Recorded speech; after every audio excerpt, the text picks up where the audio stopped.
Hi folks, this is Dave Higgins. This is an image I recently shot up in Whitefield, Maine.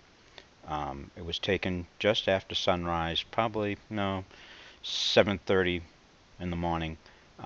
There's about 30 inches of snow on the ground. I had to use snowshoes to get to the location to take the picture.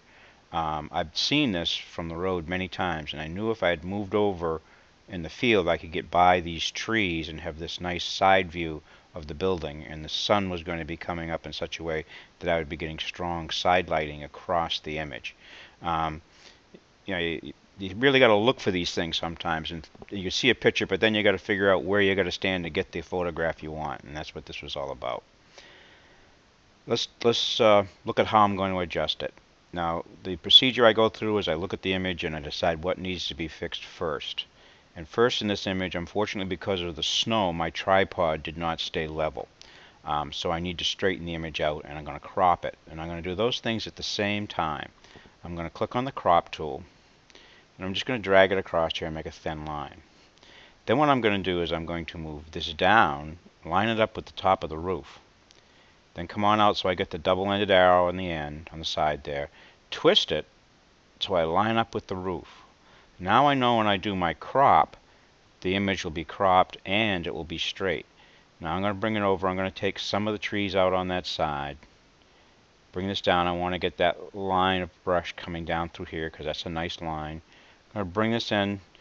I want that. Now I want to keep a nice space between the trees. I want to bring this up so I've got, again, a good space up in here. Bring that to about there. And now when I click, it's going to crop it and straighten it. So there we go. Now I want to get up my layers palette.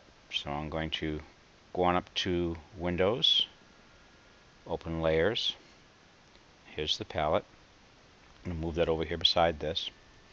Now the first thing I want to do after I've done this is I want to look at my levels, because even if I don't adjust anything, I want to see the distribution of the histogram. We can see this distribution here. Now this would indicate that we can come into the toe here and bring the white up and not lose any information. So I can bring that right to there because it's showing me the histogram has captured all of the tonal values within the range of the camera.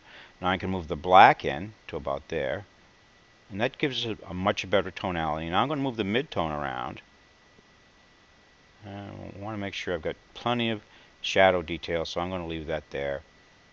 And then go back to my layers, and I can turn that on and off, and I can see the result. Now the next adjustment I'm going to do is brightness and contrast. And I just move these around, and I look at the image, and that's what I care about, is what the image looks like. I don't really care where I have those things positioned. So I'm just going to move them around until I get, I like the saturation coming down on that. There we go, and I'm still maintaining reasonable shadow detail. So that's it on that one. Let's go back to my layers. Now, almost every picture taken outside requires a little bit of color correction. So I'm going to go down to my color balance. Now, I almost always make all of the adjustments in the highlight. Rarely do I do anything in shadow and mid-tone. And almost always I look at warming the scene up first. So I'm going to pull this yellow in. Okay, so that looks a little bit better. I think we might have a little excess red or magenta in there. So I'm going to try moving those. Okay, that looks pretty good. Let's try this one. Okay, I'm going to leave it right there. So we come back again, and we can turn that on and off and see the results. So I'm going to turn them all back on. Now, whenever I'm doing something like this, I usually want to see what it's going to look like as a black and white, because that gives me many options, which you'll see some of right now. I'm going to come on over, I'm going to click on black and white, and then when that comes up, I have the ability to adjust each individual color here. And I'm going to go to try and get a more high contrast image here by moving these. See, now I've got the sky really popping. Green isn't going to do much because there's very little green in there, but there is the blue from the sky, so I can, mostly we're getting as the reflection in the snow. red over a little bit more.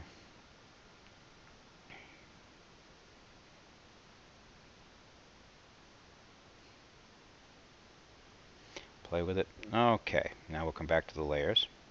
And here's the black and white. And we can turn that on and off. Now that we have this, we can do several things. One thing is, whenever you photograph the snow in the wintertime, the color that you see doesn't really look the way it did. So I'm going to use this as a mask to mask out and make the snow brighter. I'm just going to click on fill here and move the opacity down. So I still pretty much have a colored image here, but we can see when I turn this on and off how much better the snow looks. So that's one thing I can do with this. Now I'm going to take that back up to 100% opacity. I can also use it as a contrast filter and change the contrast within the scene. So I'm going to bring it over here and I'm going to go to overlay, and then again I'm going to go to opacity and I'm going to take this down, and we can see that it gives me a lot of ability to adjust that contrast in a unique way. Now there's other layers you can use. If you go down and you try luminance, you may get a totally different effect. And we can see that losing a little bit of shadow highlight, but it's also pushing that highlight value up faster than the rest of them. So we can go like that. And then if I think it's a little too much, I just tone it down some. So we can turn that on and off. Whichever you prefer. Now I'm going to do my standard darkening on the edge, so I'm going to add a blank layer, go to select all. Now I do this on almost every single image that I do, and I'm going to then go on over and go to stroke. Oops, I went to fill, cancel. I'm going to go to stroke, make sure that this is set at black, and I'm going to set this to 40. If your image is up around 250, 300, 40 is a good choice. Make sure that inside is selected and say OK. And we're going to see this is going to put a black line in there. There's the black line.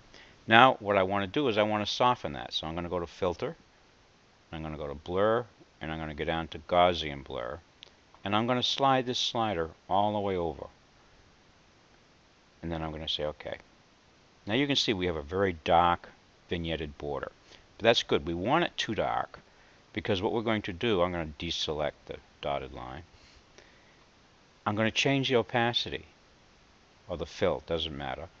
And I'm not going to look at the slider, I'm going to look at the picture, and I'm going to slide it in until I don't think it's doing anything. So right there, look to me like it's really not having any effect, but when I turn it on and off, we can see that it's actually having quite a dramatic effect, and it forces the eye back into the image. And I think that helps us stay in there. Now, I usually put a finish line around the edge too, so I'm going to make another border, make sure it's on top. I'm going to again go on up to select all, go back over, go to stroke, make this 3, say OK, say deselect, and we can now see that I have a nice finish black line around the image. This is my first work at this image. I'd probably work this image for about an hour trying different things, but this is just a basic overview of some of the processes I go through when I first look at an image.